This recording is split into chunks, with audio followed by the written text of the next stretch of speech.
Assalamualaikum warahmatullahi wabarakatuh. Al-Fatihah. A'udzubillahi minasyaitonirrajim. Bismillahirrahmanirrahim. Alhamdulillahirabbil alamin arrahmanir rahim maliki yaumiddin. Iyyaka na'budu wa iyyaka nasta'in ihdinas siratal mustaqim. Siratal ladzina an'amta 'alaihim ghairil maghdubi 'alaihim waladdallin. Bismillahirrahmanirrahim. Alhamdulillahilladzi hadana li hadza wa ma kunna linahtadiya laula an hadanallah. Wassalatu wassalamu ala Rasulillah wa ala alihi washabihi wa man tabi'ahu wa nasara wa wala. Rabbi shrah li sadri wa yassir li amri wa hlul 'uqdatam min lisani yafqahu qawli. Subhanaka la ilma lana illa ma 'allamtana innaka antal alimul hakim. Wala hawla wala quwwata illa billahil aliyyil azim. Tuan-tuan sidang jemaah muslimat rahmat Allah sekalian, alhamdulillah sama-sama kita merapatkan kesyukuran kepada Allah Subhanahu wa taala di atas limpah kurnia dan izinnya kita dapat bersama lagi dalam majlis kita pada malam ini. Insyaallah bersambung perbincangan kita dalam tajuk iaitu ma'rifat, iaitu mengenai rukun iman ya. Dan kita telah pun bincang dulu, iaitulah semua rukun iman yang 6 ni adalah terkandung di dalam Al-Quran ya.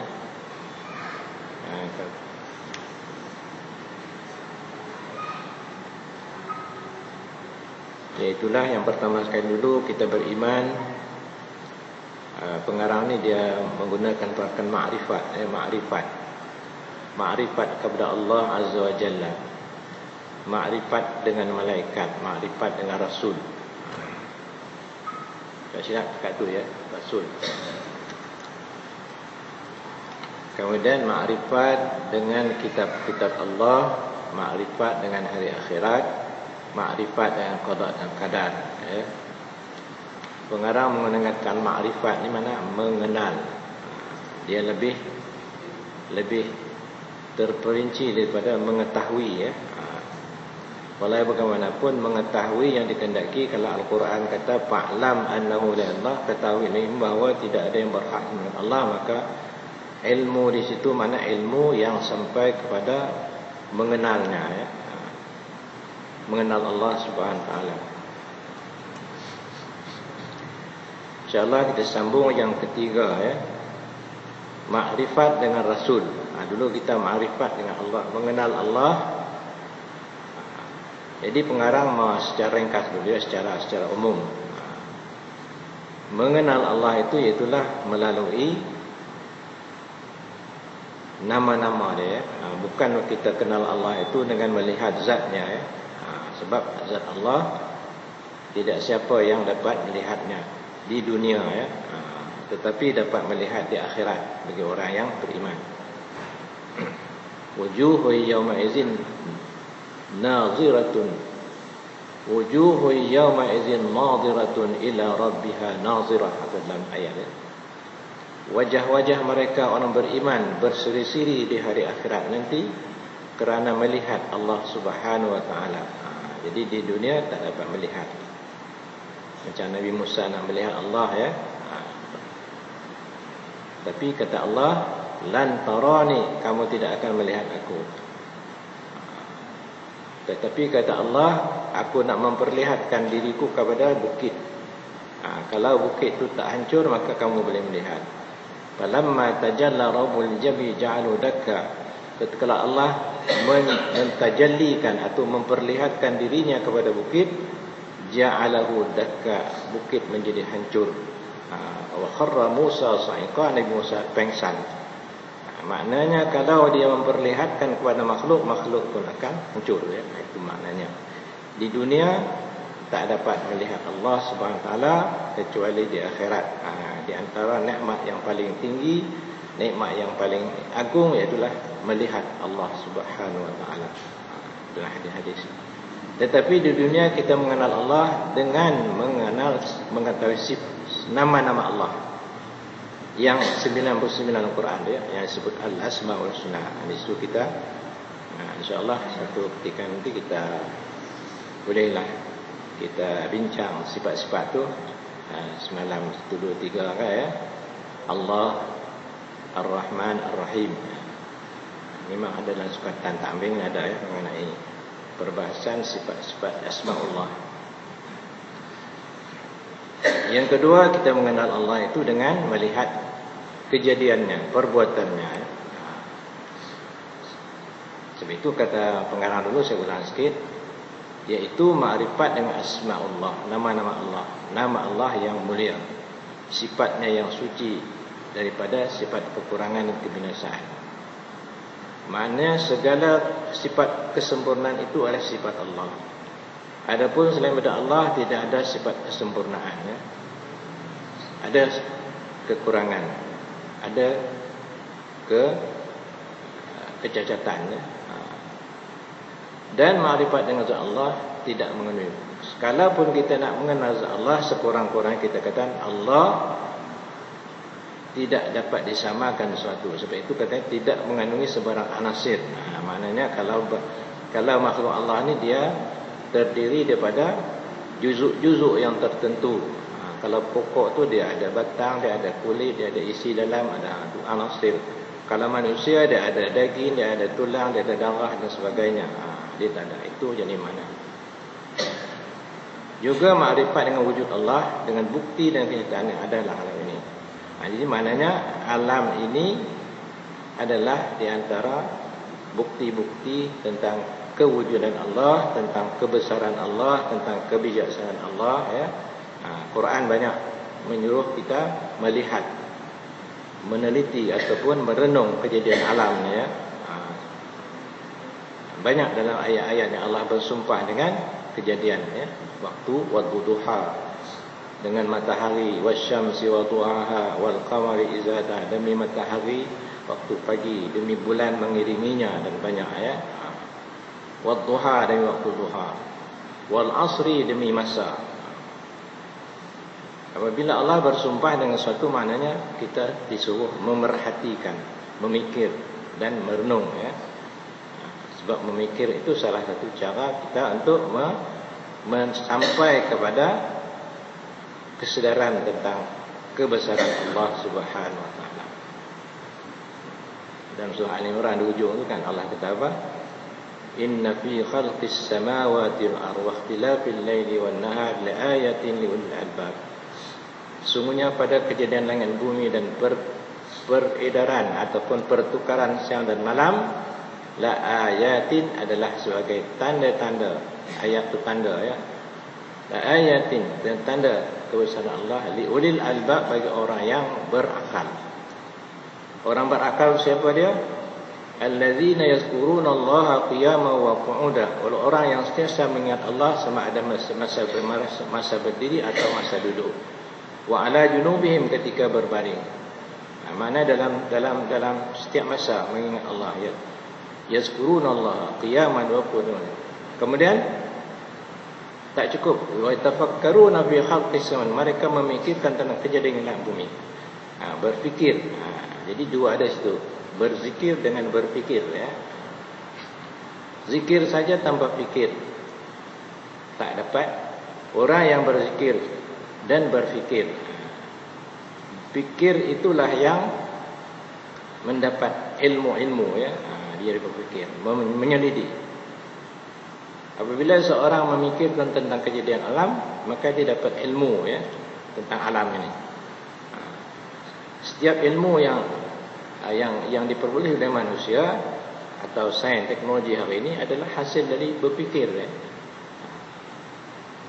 Pemikiran manusia, hasil daripada penyelidikan manusia. Cuma kalau manusia tidak berzikir, dia dekat berfikir saja, itu dia lupa kepada Allah. Berzikir serta berfikir, maka dia hanya sekadar dia tak dapat menggunakan nikmat yang Allah sediakan di muka bumi ini ya. Dia tidak dapat menggunakan sebagai kemudahan hidup dia. Cuma dia dapat gunakan untuk kesedaran dia di hari akhirat saja ya. Itu mana kita fikir. Apabila kesedaran demikian, maka terbitlah kesedaran yang dimanakan kepada Allah Taala. Wa inna fi khalqis samawati wa ikhtilafil laili wan nahari allazi yazkuruna Allah qiyaman wa qu'udan wa 'ala junub wa yatafakkaruna fil khalqi rabbana ma khalaqta hadza batila. Lalu timbul kesedaran, Rabbana, wahai Tuhan kami, ma khalaqta hadza batila. Tidak kau mencipta semua ini sia-sia. Ujungnya waqina azabannar, maka hindarkanlah kami dari api neraka. Mana apabila kita dah sedar tentang kebesaran Allah, maka di sana sepatutnya lah kita mematuhi perintahnya dan meninggalkan larangannya. Itu dipunyai natijah, ya. Itu ma'rifat Allah wa Jalla. Yang kedua dengan malaikat, saya tak bahas malaikat ni, ya. Malaikat ni maknanya menunjukkan bahawa kekuasaan Allah bukan saja menjadikan benda yang zahir, tetapi benda yang syahadah, benda yang boleh disaksikan dengan mata kepala. Tapi Allah juga mencipta benda-benda yang alimul ghaib, alam-alam yang di luar panca indera kita, ya. Alimul ghaib, alam ghaib. Kemudian yang ketiga, nak masuk sini, ya. Yang ketiga, makrifat dengan rasul-rasul dan mengenal rasul. Itu di antara rukun iman yang ketiga, mengenal rasul, makrifat dengan rasul. Yaitu makrifat dengan rasul-rasul yang dipilih Allah. Rasul ini adalah pilihan Allah. Allah memilih rasul, bukan hasil usaha mereka, ya. Rasul ini adalah pilihan Allah. Allah mengetahui. Dan perutusan Allah sebahagian salah satu daripada rahmat Allah kepada umat, kepada manusia, ya. Sebab kalau manusia tanpa rasul, manusia mungkin, ya, tak dapat panduan yang betul, ya. Walaupun manusia itu Allah kurniakan akal, tapi akal ni dia adalah benda yang yang ada kekurangan, ada kelebihan, ya. Jadi akal ni tak boleh mencapai semua perkara, ya. Kecuali di sana ditolong oleh wahyu yang disampaikan kepada Rasul. Wahyu terutama sekali perkara-perkara yang gaib, rahsia-rahsia.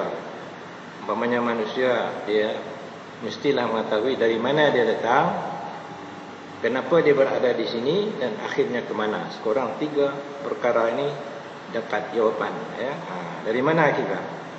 Dan Quran semua ada cerita, ada Allah. Cerita kita adalah datang dari Allah. Kenapa kita berada di sini? Itu semua ada jawapannya, ya. Ada jawapannya. Sekurang-kurangnya, selengkap-ringkasnya orang beriman dia tahulah. Wa ma khalaqtul jinna wal insa illa liya'budun, Tuhan. Aku tidak ciptakan jin manusia melainkan supaya mereka itu mengabdi kepada Allah Subhanahu wa taala. Itu sekurang-kurang tiap orang dia tahu, dia faham, ya. Daripada akhirnya, dia pun tahulah akhirnya. Bila dia kata Malika Yaumiddin, dia tahulah ada hari pembalasan. Siapa yang menerangkan ni? Rasul, ya. Untuk memberi wahyu dan menyampaikan syariatnya, menjadi pembimbing ke arah petunjuk serta memimpin seluruh makhluk menuju jalan yang hak dan agama yang sebenar, iaitu agama Islam. Hidayah agama ni, ya. Walaupun manusia ni dia ada petunjuk yang sedia ada tu, pertama sebanyak ada 5, ya. Manusia ni Allah bekalkan dengan pertama sekali perasaan, hidayah perasaan. Ini ada pada kanak-kanak. Dia tak boleh bercakap, tapi untuk dia menyatakan apakah yang dia hendak, dia dengan cara menangis, ya. Itu hidayah juga. Hidayah mana? Petunjuk, supaya dia selamat. Bila dia menangis, maka orang pun tengok apa yang perluan dia nak makan dan susu. Itu termasuk hidayah juga. Yang kedua, hidayah panca indera. Untuk kita mengetahui benda dengan dilihat, melihat, hidayah juga. Dekat dia.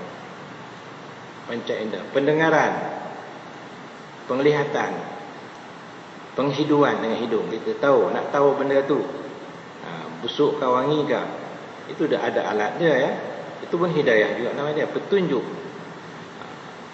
Kita melihat, kalau kita jalan raya tengok merah, kita tahu lah kan, pasal apa merah, tak boleh jalan tu kan.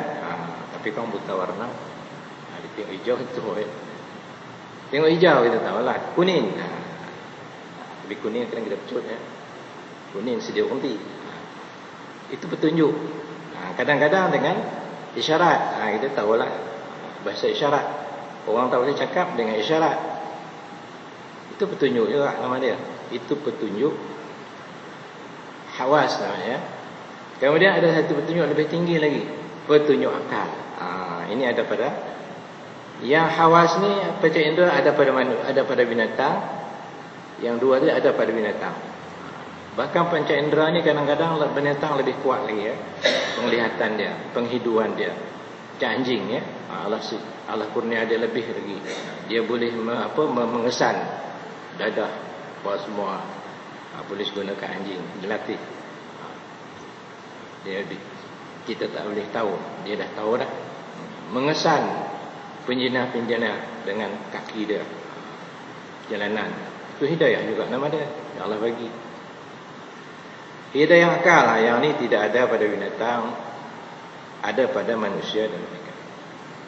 Hidayah akal. Dengan akal ni boleh kita membezakan baik dan buruk. Asalnya. Kita boleh membezakan mana yang elok, mana yang tak elok. Boleh membezakan. Satu lagi hidayah hawa tadi itulah sentuhan. Kita nak tahu benda tu licin ke, kasar ke, kita nak beli baju tu, kita pegang kan. Tengok, pegang, dapat tahu. Ini elok, kualiti dia, corak dia elok. Itu petunjuk juga nama dia ya. Allah bagi. Tapi itu petunjuk hawas. Petunjuk akal. Akal lebih tinggi lagi dia punya petunjuk akal ya. Boleh membezakan buruk dan baik. Boleh membezakan yang mana yang manfaat, mana yang mudarat. Itu asalnya. Yang akhir sekali petunjuk agama. Yang ni yang kita minta dalam ihdinas siratal mustaqim ni ya. Tunjukkan ni jalan lurus. Hidayah agama ni. Yang ni Allah sahaja yang memberikannya. Kita hanya menunjukkan jalan. Rasul hanya menyampaikan saja. Yang memberi petunjuk, yang menanamkan rasa hidayah itu ialah Allah Subhanahu wa taala. Innaka la tahdi man ahbabta walakin la yahdi man yasha. Kamu sungguhnya wahai Muhammad tidak dapat memberi hidayah kepada siapa yang kamu kasihi, tetapi Allah lah yang memberi hidayah kepada siapa yang dikehendakinya. Ayat ini ada kaitan dengan ketika Nabi mendakwah bapa saudaranya Abu Talib ya. Abu Talib supaya beriman.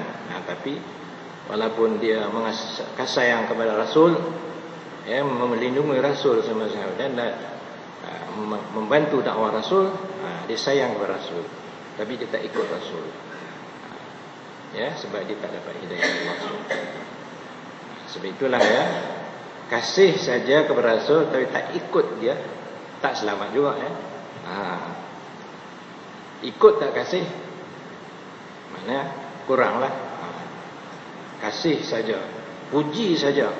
Kadang-kadang kita puji Rasul ni ya, lambung-lambung. Tapi kita tak ikut sunnah dia, orang kata tak boleh juga ya. Sebab kita nak ada dalam sana dia ada tanda. Allah kata tanda kita cinta kepada Allah ikut Rasul lah. Qul intum tuhibbunallah fattabi'unillah wa yaghfir lakum dzunubakum wallahu ghafurur rahim. Ayat 1 surah Al-Imran ya. Katakanlah wahai Muhammad, in kuntum tuhibbunallah, kalau betul-betul kamu cinta kepada Allah, fattabi'uni, ikutlah aku. Jadi maknanya ini adalah sebagai ukuran ya. Kata Ibnu Katsir dalam tafsirnya, ayat ini adalah sebagai hakim, sebagai pengadil, membuktikan apakah seorang itu mendakwa dia cinta kepada Allah. Kalau dia kata cinta kepada Allah, maka maknanya tandanya ikut Rasulullah ya. Ikut sunnah dia, ikut dia punya cara-cara dia, ibadahnya, akhlaknya ya, semuanya ada yang kepada Allah. Kenapa? Sebab Rasul lah yang mendapat wahyu ya. Itu kata memimpin makhluk dan hak agama yang benar, iaitulah agama Islam. Manusia ni walaupun dia akal dan dia ada fitrah ya, semula jadi beragama itu fitrah, semula jadi. Kalau dia tak dapat agama yang benar, dia tetap beragama yang cari agama yang lain ya. Macam orang lapar lah. Kalau dia tak makanan pun dia apa saja yang dapat dia makan. Begitulah fitrah manusia dengan agama ni. Macam cerita orang komunis, dia tak percaya kepada Allah Tuhan. Tapi apabila Mao Zedong mati, dia apa? Dia awit ya, dia awit disimpan. Kemudian dihormat pula. Dihormat kepada Mao Zedong tu sehingga nak tengok dia tu pun di dalam cermin. Dihormati dia. Padahal jadi maknanya kalau dia tak dapat Allah, dia menyembah Allah, dia akan menyembah manusia. Atau manusia tu kalau dia tak percaya kepada Allah, dia mengaku dia Tuhan pula. Itu dia ya, maknanya manusia ni. Baik, itu makrifat dengan Rasul. Pasal apa kita perlu makrifat kepada Rasul? Karena Rasul lah yang membawa wahyu kepada kita. Kemudian yang keempat, makrifat dengan kita Allah. Ini baru secara umum ya. Mengarang ni dia ada satu-satu secara yang lebih detail. Makrifat dengan kita Allah. Makna mengenal kita Allah, mengetahui secara yang lebih terperinci tentang makrifat. Makrifat yang kita intukan Allah kepada Rasulnya untuk mengetahui antara perkara yang hak dan batil. Dan kitab ni terkandunglah di sanalah kita nak membezakan yang mana yang betul, yang mana yang salah. Dalam perjuangan Rasul ni dua saja, iaitu nak membezakan mana yang betul, mana yang salah, hak dan batil. Ya. Itu saja ya yang diperjuangkan oleh para rasul.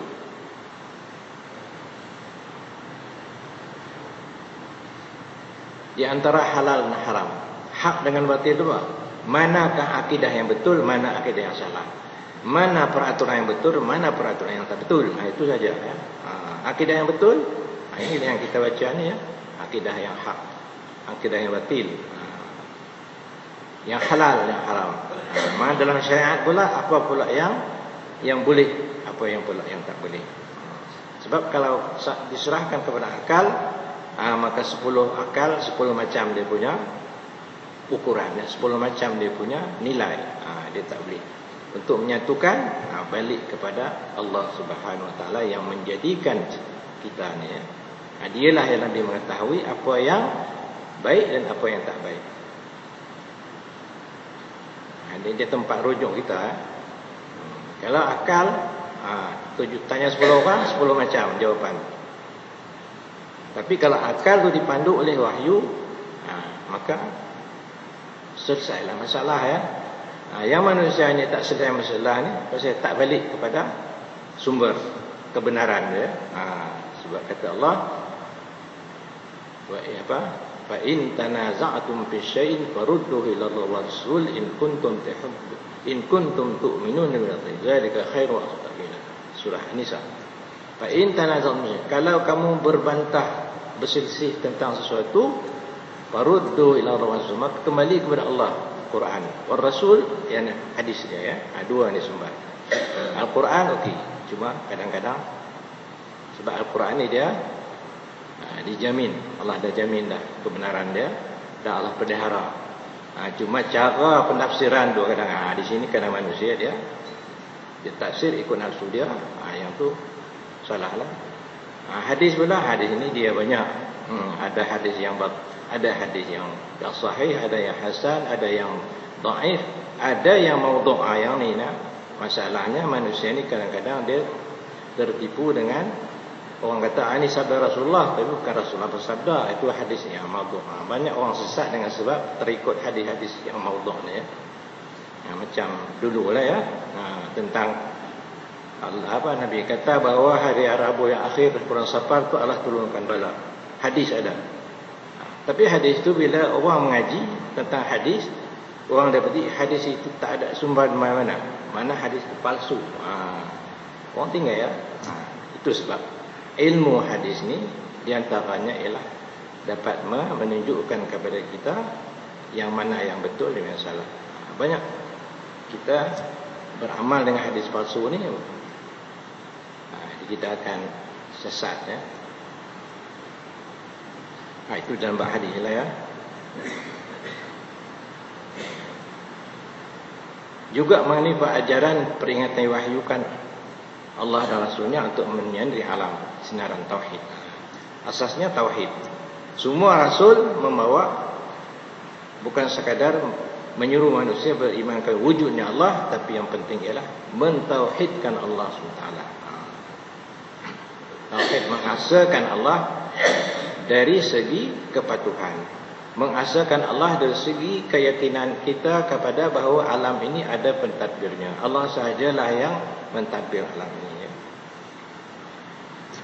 Itu rububiyah ya. Habis mengenai kitab. Kemudian ada beberapa kitab yang wajib diketahui, ada yang wajib apa? Itu ada akan datang ya. Yang kelima, makrifat dengan hari akhirat. Yang ni akhir sekali, makrifat dengan akhirat. Makrifat kepada hari akhirat, itu hari kiamat.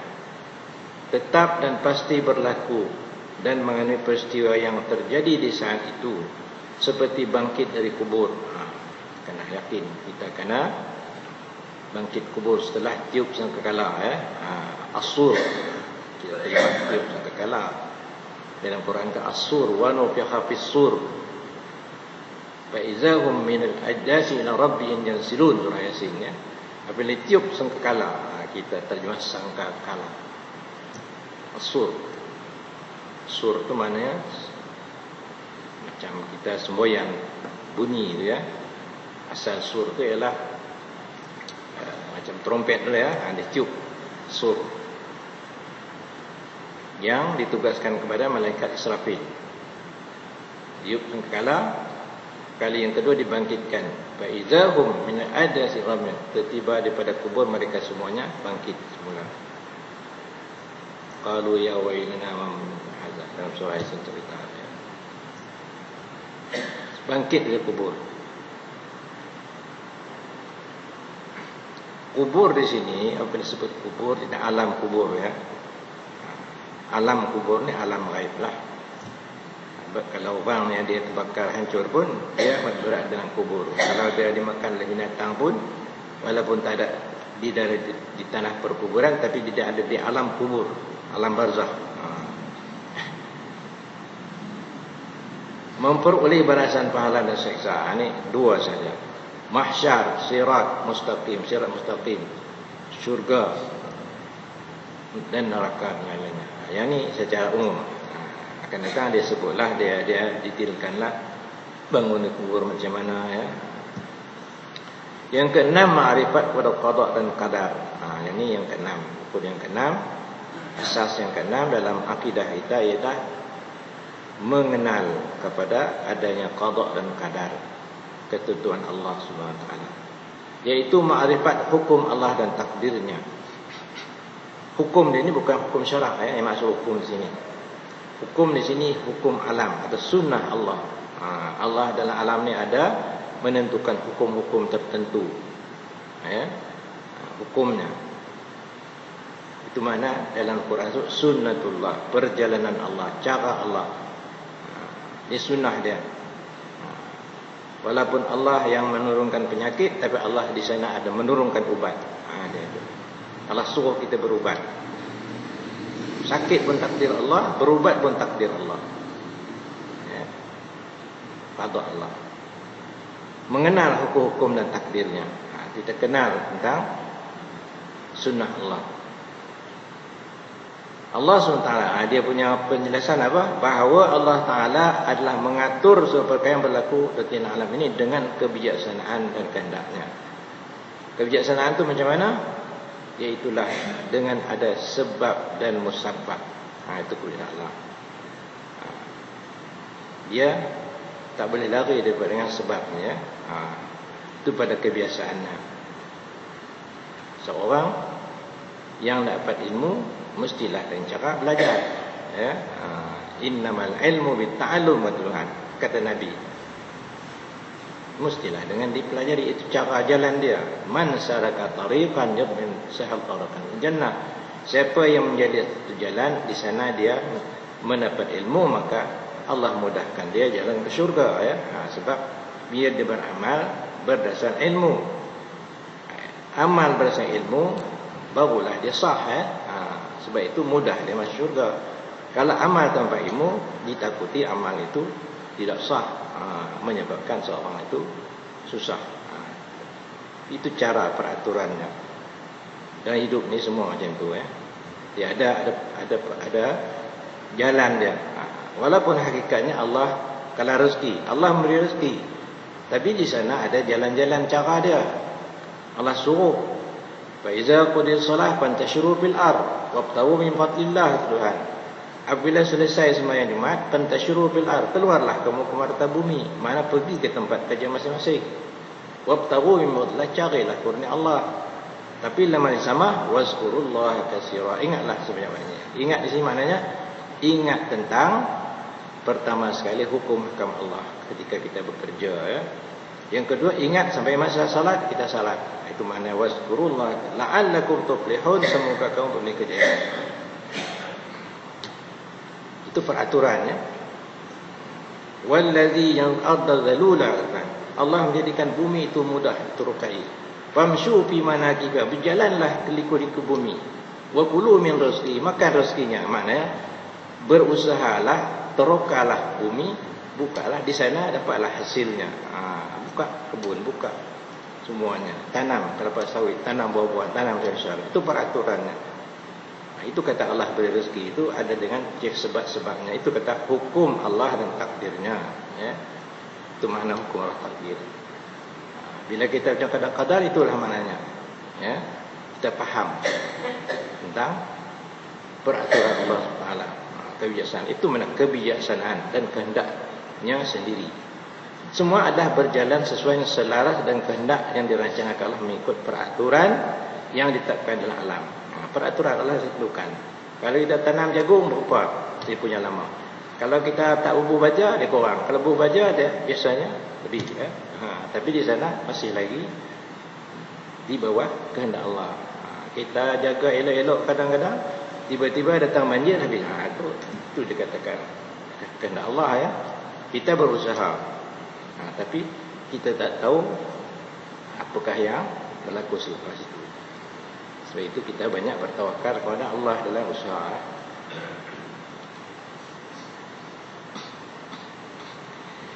Kemudian, itu yang dikatakan Pak. Ingat perkara sunnatullah. Dalam ayat yang Allah kata, walan tajida li sunnatillahi tabdila. Tidak akan kamu dapati sunnah itu berubah, bertukar, ya. Dia tetap macam itu. Allah jadikan bumi berpusing 24 jam sampai semalam. Mengelilingi bulan mengelilingi bumi 30 hari. Bumi mengelilingi matahari 365 hari. Itu semua, ya, yang Allah tetapkan. Peraturan. Itu termasuk takdir juga, ya. Wasyamsu tajri li mustaqarrin zalika taqdirul azizil alim. Wasyamsu tajri, matahari beredar di tempat-tempat di anunya, ya, tempat ketetapannya. Wal qamara qaddarna manazila, bulan kami tetapkan dia punya manazil, dia punya tempat-tempat. Ujungnya zalika taqdirul aziz, demikian itu adalah ketentuan Allah yang maha perkasa, yang lebih maha mengetahui. Surah Yasin. Yasin elok kita faham, kita tadabbur makna dia. Sehubungan dengan ini, iman yang khusus mempercayai perkara-perkara yang batin. Sehubungan dengan ini, kata pengarang, iman adalah khusus mempercayai perkara yang batin yang takluk dengan perbuatan hati. Iman ni adalah kesedaran hati, ya. Dia tasdid, ikrar dengan lidah, tasdik dengan hati. Nak sempurna lagi, wa amalun bil arkan, diiringi dengan amalan. Baru sempurna. 3.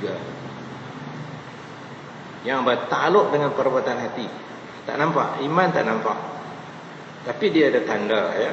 Walaupun tak nampak dia ada tanda lah. Itu amal di antara tanda-tanda orang beriman ya. Iman tanda orang beriman. Tapi tak mestinya ya.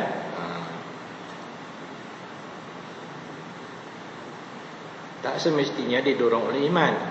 Kadang-kadang didorong oleh yang lain. Itu Allah saja yang mengetahui. Yang Allah kira dorongan. Innamal a'malu binniyat. Amal itu mengikut niat kita. Situlah dia punya nilai perhitungannya. Wa innamal likum dimana. Setiap apa yang amal mengikut apa yang dia diniatkan. Yaitu mempercayai Allah. Semua ini dah arti. Malaikat, kitab, rasul, hari akhirat. Benda tak nampak. Kadar baik jahat. Sebab itulah malaikat datang kepada Nabi Muhammad SAW menyerupai seorang Arab Badui, macam hadis yang lalu ya, hadis yang diriwayatkan oleh Umar bin Khattab tentang seorang yang berpakaian serba putih, rambut hitam, tak ada nampak kesan musafir ya, tak ada debu. Datang berjumpa Rasulullah mengajar tentang Islam, iman dan ihsan dan tanda-tanda kiamat. Setelah orang itu meninggalkan majlis, lalu Nabi kata itulah Jibril yang mengajar kita tentang agama. Itulah 3 agama ni. Itulah Islam, iman, ihsan. Islam merujuk kepada syariat, peraturan, iman merujuk kepada akidah, ihsan merujuk kepada akhlak ataupun tasawuf, ilmu untuk memperbaiki hati ya. 3 itu jadi fardu ain kepada setiap orang Islam sekadar yang dia melepaskan tanggungjawab dia. Macam mana cara nak sembahyang tu dia syariat, macam mana cara nak puasa, macam mana dia haji, macam mana cara dia. Itu bab syariat. Bab akidah, macam mana dia mengenal Allah dengan dalil-dalil ya, mengenal Rasul macam tadi, semua sekali lah. Semuanya adalah fardu ain. Datang Nabi Muhammad yang menyerupai seorang Arab Badui, bertanya mengenai iman. Rasulullah menjawab, antu'mina billah wa malaikatihi wa rusulihi wal yawmil akhir wal qadril khairi wasyarr. Percaya kepada Allah, malaikatnya, kitabnya, rasulnya, hari akhirat dan takdir baik dan jahatnya. Takdir baik dan jahat semua dari Allah. Itu ada dia punya penjelasan nanti ya, jawaban Rasulullah ini menghuraikan bahawa iman itu adalah tertakluk dengan 6 perkara yang tersebutnya menjadi rukun iman. Rukun asas. Dan juga menjadi asas agama Islam. Jadi iman ini asas. Di atasnya lah berdiri segala amalan. Jadi amalan kita mestilah yang Allah terima itu apabila dia didorong oleh iman. Sama ada lelaki perempuan. Man amila salihan min zakarin dan unsa, surah An-Nahl ayat 4. Man amila salihan min zakarin unsa wa huwa mu'minun fala nuhyan hayatan thayyibah wa lanajzihum ajrahum bima kanu ya'malun. Siapa yang beramal saleh, man amila salihan, siapa yang beramal dengan amalan saleh min zakarin unsa, sama ada dia laki atau perempuan, wa huwa mu'minun, sedang dia orang beriman. Apa Allah bagi? Fala nuhyan hayatan thayyibah, kami hidupkan dia kehidupan yang baik dalam dunia ini. Kehidupan baik tu macam mana? Dalam tafsir kata hayatan thayyibah, hidup yang qanaah ya, dapat melaksanakan perintah Allah. Hati yang baik, hidup dalam keadaan yang dia rasa puas hati ya, tidak gelisah. Itu hayatan thayyibah. Kemudian itu di dunia, di akhirat wala najziyannahum, pasti kami akan balas. 2 penguat tu, lam dengan huruf nun bertasydid. Ini masalah. Pasti kami balas ajrahum bi ahsani, pahala yang lebih baik daripada apa yang mereka amalkan. Wal hasanu bi asyri amsalih. Satu kebaikan tu Allah ganda kadang 10. Mengikut kadar keikhlasan. Sebab itu kata dia menjadi asas agama Islam. Tidak beriman seorang yang tidak Islam. Islam di sini mana penyerahan diri kepada Allah. Tidak beriman di sini tidak sempurna. Tidak sempurna iman yang tidak Islam. Islam biasanya dalam kitab tauhid bila sebut iman merujuk kepada kepercayaan, bila Islam merujuk kepada amalan. Amalan itu Islam. Asal makna Islam penyerahan diri kepada Allah Taala. Sebab itu bila Allah sebut bertakwa itu Allah kata apa? Wala tamuntuna illa wa antum muslimun wa ya ayyuhallazina amanu taqullaha haqqa tuqatih. Wahai orang beriman, bertakwalah Allah dengan sebenar-benar takwa, mematuhi dengan sebenar-benar. Wala tamutunna jangan kalau mati illa wa muslim, melainkan kamu dalam keadaan menyerah diri kepada Allah. Penyerahan itu dua. Satu penyerahan dari kita berekrar Allah saja yang berhak disembah. Yang kedua, mana perintahnya saja yang kita nak ikuti. Itu mana muslim. Yang kata muslim menyerah diri ya. Yang kata Nabi Ibrahim, aslamtu li rabbil alamin. Dengan arti yang lain, iman dan Islam tidak berasingan. Dia tak berasingan, iman dan Islam. Dia saling lengkap melengkapi. Dan tidak boleh dipisahkan. Dalam Quran bila sebut amanu, disebut wa amilus solihat, beriman dan amal soleh. Sebab amal adalah menyempurnakan iman. Tidak boleh dipisah. Kalau amalan pula Allah tak jarang pisah, as-salah dengan zakat. Wa aqimus salah wa atuz zakat. Dirikan sembahyang, keluarkan zakat. Dia tak pernah pisah. Sebab apa? Sembahyang ialah memperbaiki individu. Zakat ialah memperbaiki masyarakat. Itu dia punya hikmahnya. Sebab itu salat saja tak zakat, dia tak akan sempurna lah ya. Bila bersalat, kalau ada lebih dia kena berzakat. Dengan sebab itulah iman telah terbagi kedua bahagi, iaitu iman kamil yang sempurna, iman yang naqis, iman yang kurang. Kamil di sini bukanlah maksud kamil Allah, maknanya iman yang disertakan amal. Kurang ni iman yang di sana berlakulah juga perkara-perkara yang Allah kuranglah ya. Dalam surah Hujurat Allah ceritakan satu peristiwa Al-A'raf ya. Qalatil a'rabu amanna qul lam tu'minu walakin qulu aslamna. Qalatil a'ram, orang-orang Arab berkata, Arab ni Arab Bedui. Arab bukan Arab yang tu, Arab ni Arab Bedui. Arab dalaman, Arab yang apa? Badawi. Arab yang dulu di mana itu sebut Arab Hadari ya. Arab Badawi. Arab yang berpindah landah. Badawah.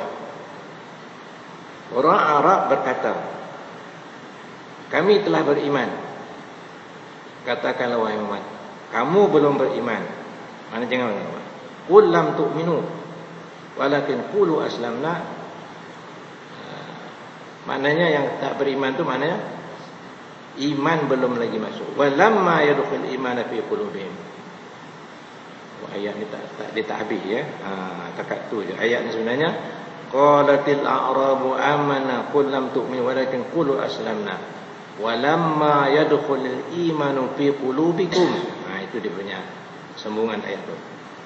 Iman belum masuk, maknanya kamu baru mengaku masuk Islam saja, tapi belum lagi iman tu mana iman yang sempurna. Memanglah kita ni begitulah ya. Sebab itu kalau orang hanya Islam dia, mak bapak dia Islam, dia pun Islam. Kata setengah orang takut jadi Islam Arab lah ya. Kalau dia tidak berilmu, mempelajari ilmu, iman, takat iman saja. Iman asas, iman Arab Bedui. Dia iman dia tak bertambah. Jangan berkata-kata, tetapi sebenarnya iman belum lagi meresap masuk ke hati kamu. Berkata saja kami telah Islam, baru masuk Islam. Jadi maknanya dalam ayat ini tahulah Islam dengan iman tu lebih tinggi daripada Islam. Islam tu mana baru masuk Islam lah, mengucap syahadah. Tapi kadang-kadang orang yang bermasuk Islam tu lebih Sebab dia mempelajari Islam, dari Islam dengan ilmu ya. Kalau tengok orang yang beragama Islam lah, ya. Bahkan dia pula yang dakwah kat kita. Banyak contoh-contoh. Yang kita memang asal daripada lahir tu dah, kita memanglah tak payah syahadah ya, sebab apabila ibu bapa kita mengucap syahadah, secara otomatik kita menjadi Islam lah ya. Tapi kalau kita tak berusaha memenuhi tuntutan-tuntutan Islam itu, yang kata talabul ilmi fardhatun 'alal muslimin, menuntut ilmu sebagai keperluan dari setiap orang Islam, maka kita juga taklah lebih daripada mereka yang baru Islam ya.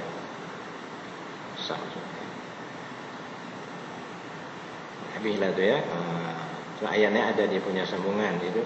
Allah kata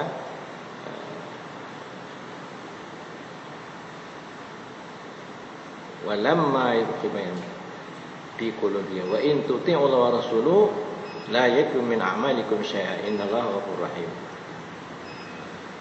Belum lagi masuk iman ke dalam hati kamu. Dia baru. Ayat ni sebenarnya menceritakan satu kabilah Arab namanya Bani Asad. Kabilah lain itu perang dengan Rasulullah. Tiba-tiba berlaku kemarau ya. Mereka ni terdesak nak minta bantuan Rasulullah. Lalu beri Rasulullah masuk Islam. Dengan harapan itulah. Dulu kata-kata kepada Rasulullah, amanna. Qalatil a'rab amanna. Arab ni Bani Asad. Amanna, akan beriman. Qul, katakan Muhammad, lam tu'minu, kamu belum beriman lagi. Kamu hanya baru kata masuk Islam. Itu pun kerana apa? Terdesak. Kemarau panjang, kamu tak dapat apa?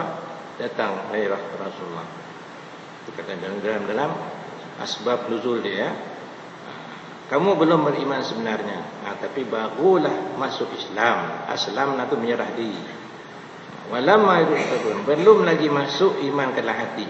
Belum lagi, kamu kena belajar lagi. Bila dah masuk, jangan takat tu je. Nanti dia tak. Wa in tuti'u rasul, sekiranya kamu taatlah rasulnya, la yun'al. Allah tidak mengurangkan amal kamu sesuatu. Innallaha ghafurur rahim. Allah Maha Pengampun lagi Penyayang. Walaupun Allah beri harapan kepada mereka. Maknanya kamu boleh meningkatkan iman kamu dengan beramal patuh kepada Allah dan Rasul. Barulah iman kamu tu boleh berkembang, iman kamu boleh subur ya, dengan taat kepada Allah dan Rasul. Kemudian habis nanti ya. Sekadar itu dahulu ya, para ulama kita kata dulu. Kemudian perbincangan kesimpulan ni. Ini saya baca apa ya, tuan-tuan di sini kan. Pada kesimpulan ni dia ambil dia punya apa ringkasan daripada yang kita baca. Wallahu a'lam. Akan datang insya-Allah pada pasal 9 pengenalan berkaitan dengan iman. Barulah dibincangkan satu persatu ya tentang iman kepada Rasul. Wallahu a'lam.